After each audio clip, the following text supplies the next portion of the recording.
Today's show is brought to you by Woodward, PA. For 55 years, Woodward has been one of the largest overnight camps in the world. They say over 200,000 kids have had the summer of a lifetime at Woodward, PA. Woodward, PA is an overnight summer camp for ages 7 to 17, 9 weeks to choose from. Programs include skateboarding, mountain bikes, scooters, BMX freestyle, and race parkour, roller skate, and creative arts. They're located 3 hours from Pittsburgh, so 30 minutes or so from State College, and Woodward is offering $300 off a full week of summer camp for any program. All you have to do is enter the code CITYCAST, all one word, at checkout and get your kid ready for an unforgettable summer. Visit woodwardpa.com.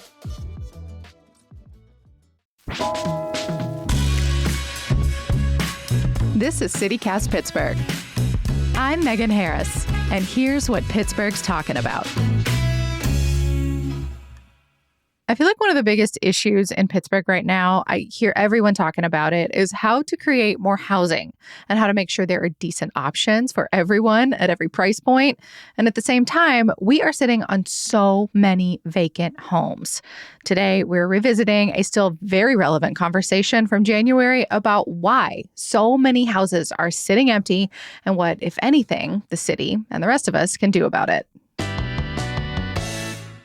Pittsburgh has lost more than half its population since our peak in 1950, and our city has more than 20,000 vacant homes. But we also have a housing crisis. I'm with Charlie Wolfson, an enterprise reporter for Public Source. Charlie, make that make sense. A lot of people need places to live. We have 20,000 houses or places. What's going on? Yeah, a lot of those 20,000 basically are not available to people who need a place to live for one of two main reasons. One is that a lot of them are so in disrepair that they're not livable. They're in some stage of collapse or unsafety.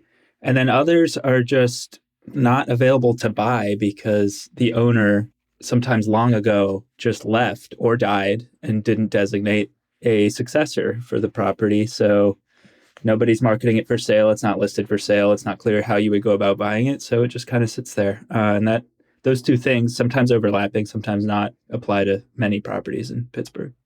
I feel like I've heard that phrase so many times. It was literally one of my first lessons in Pittsburgh is like, what is a tangled title? Right. Which is that thing you're talking about where like no one's clear who owns it and who can do what with it.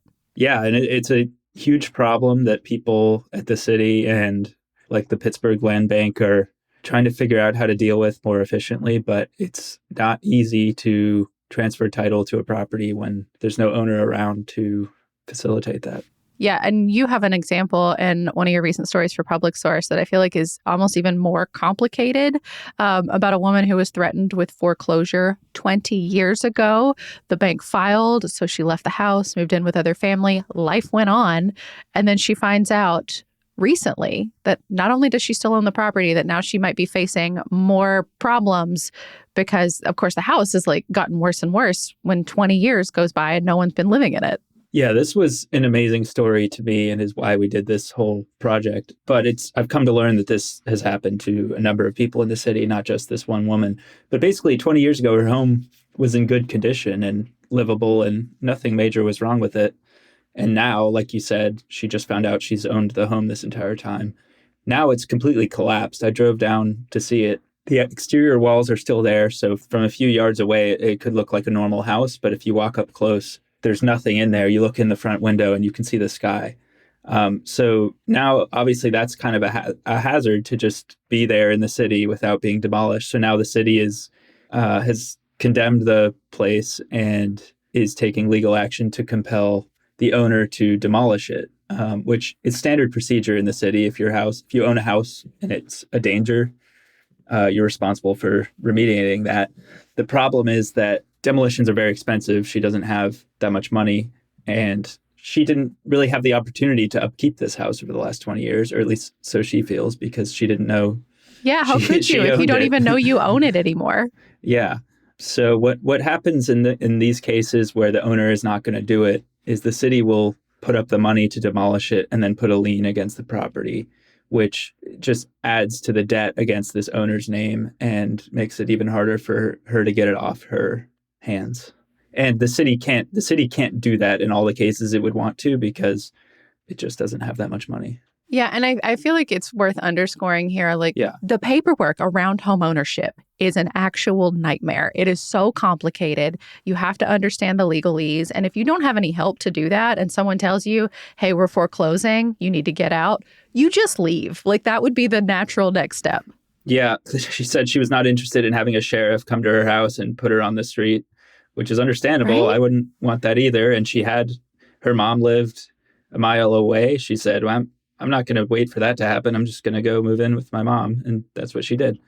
If there was mail that would have alerted her that she still owned the house, it didn't get to her at her mom's house. Well, and you said that you discovered that this is maybe more common than you thought. Do you have numbers for that? How do you even quantify it? I don't have numbers, but I've just been talking to people who hang out around the magistrate courts and the places where these things are sorted out. You know how to have a good time, Charlie. I know. Well, at least I'm not hanging around there. I'm just talking to the people who do. And they say this happens like on a weekly basis. Somebody figures out that they own a home and it's now just in disrepair. So it's tough. Well, so I guess let's zoom out a little. How bad is the housing shortage in Pittsburgh right now? So there was a study a few years ago that found we're short I think like 7,000 affordable housing units. And then just beyond that, it's, as we reported in the fall with a series of articles, it's just generally getting harder for home ownership in particular.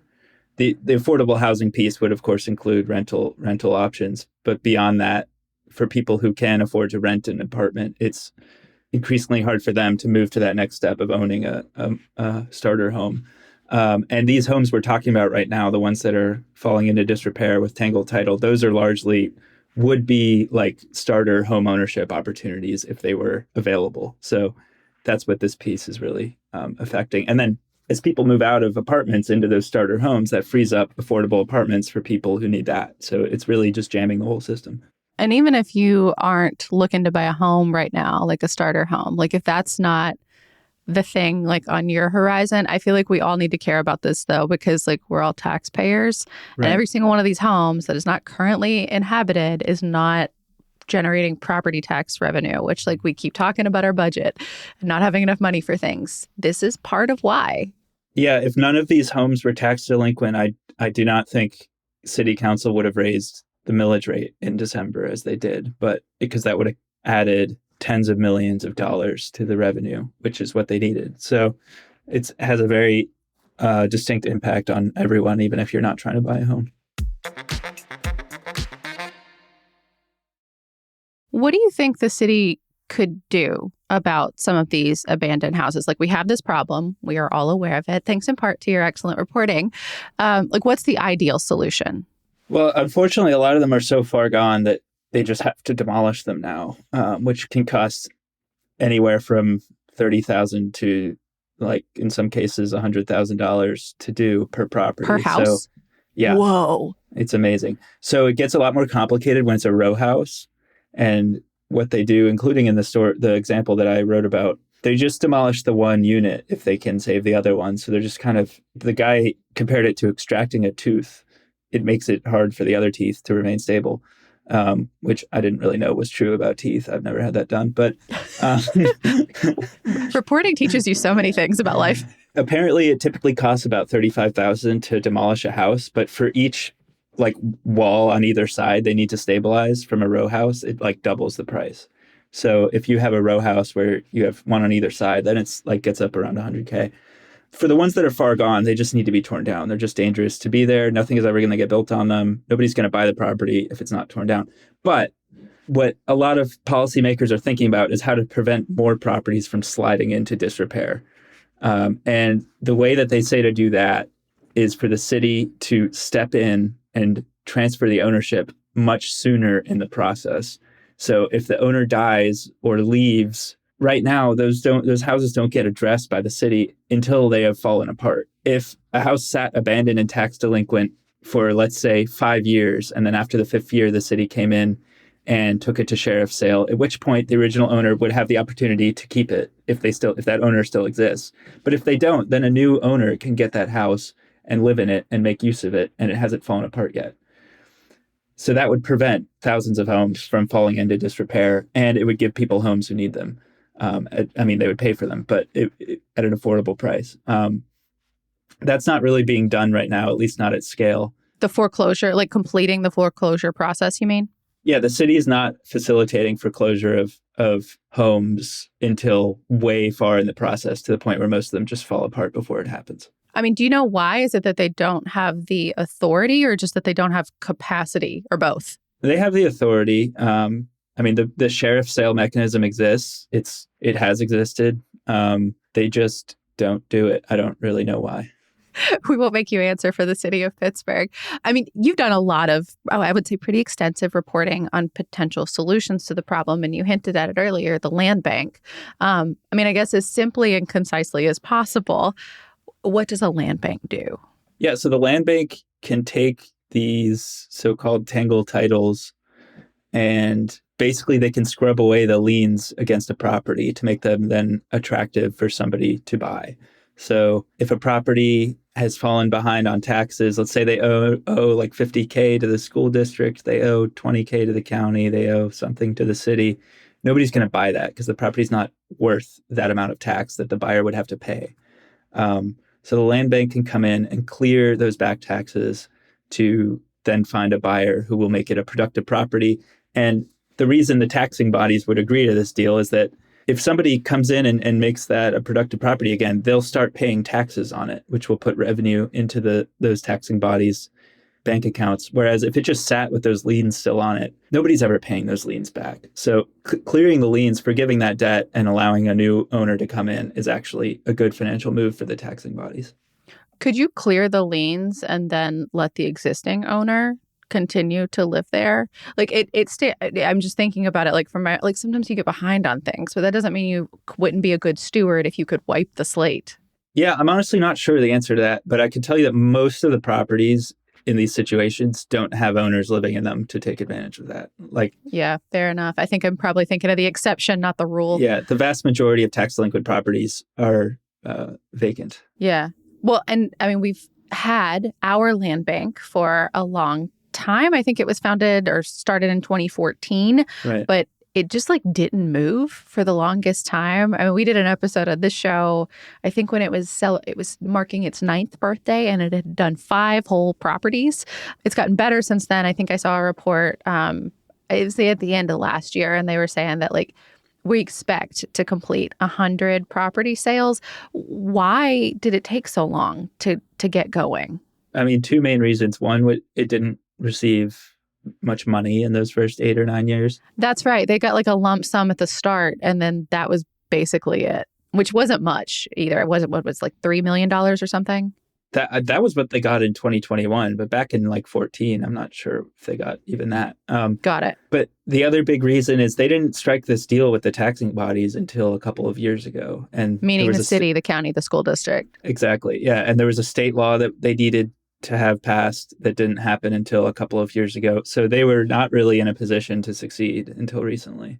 So are they in a position to succeed now, do you think?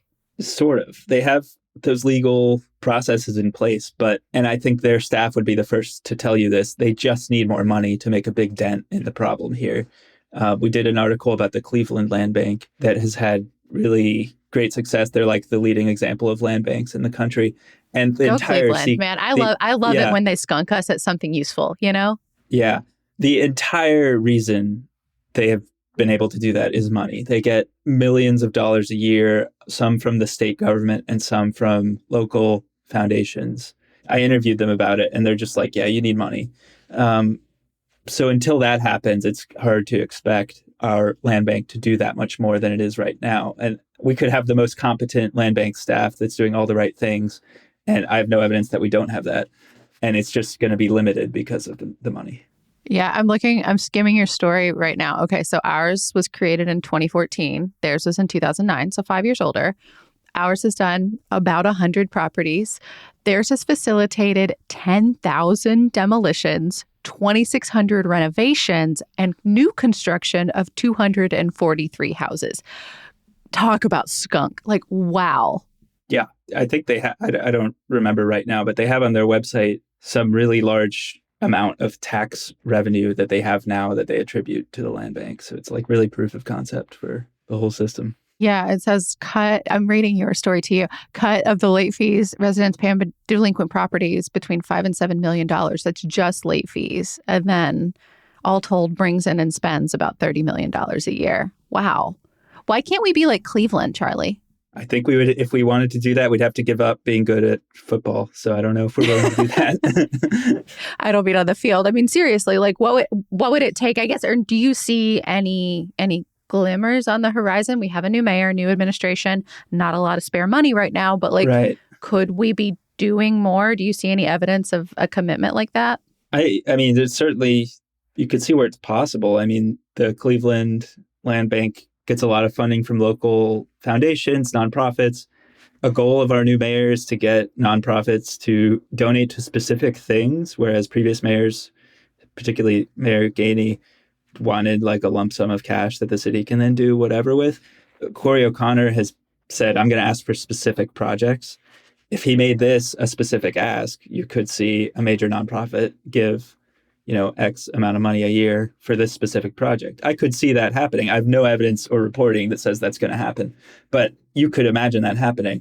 And then the state piece where the state of Ohio sets up a framework where they get money every year. That's a little harder to see just because of how nothing is easy to see happening in Harrisburg.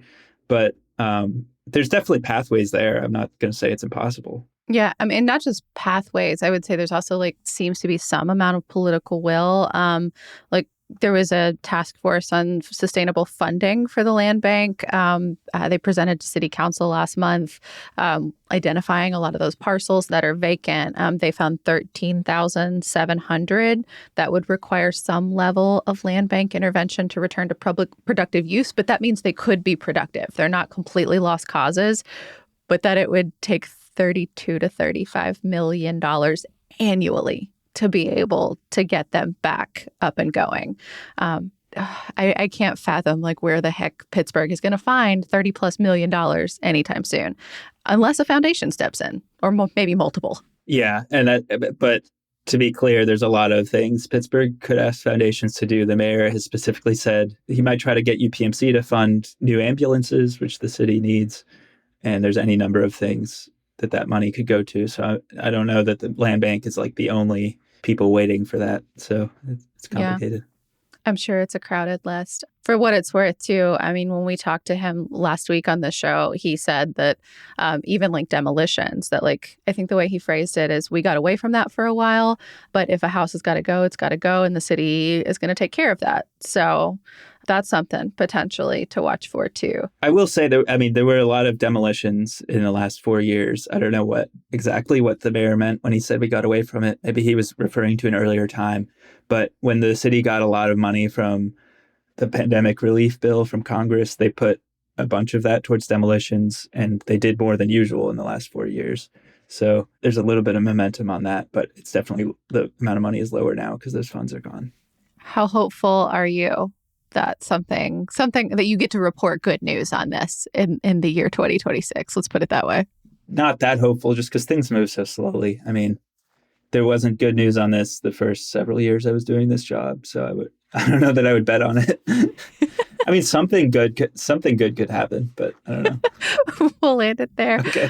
Charlie, thank you so much for your reporting. If you want to read all about homeownership in Pittsburgh, how complicated it can be, but also what's possible, that's one thing I love about your reporting, Charlie, is you also often leave us with potential solutions.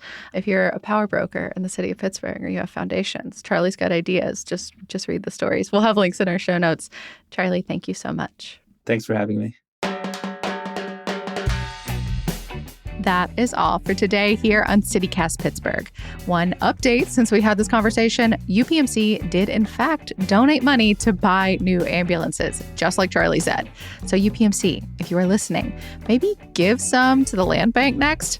You can also support us by becoming a CityCast Pittsburgh neighbor. All the details are at membership.citycast.fm. We will be back tomorrow with more from around the city. We'll talk to you soon.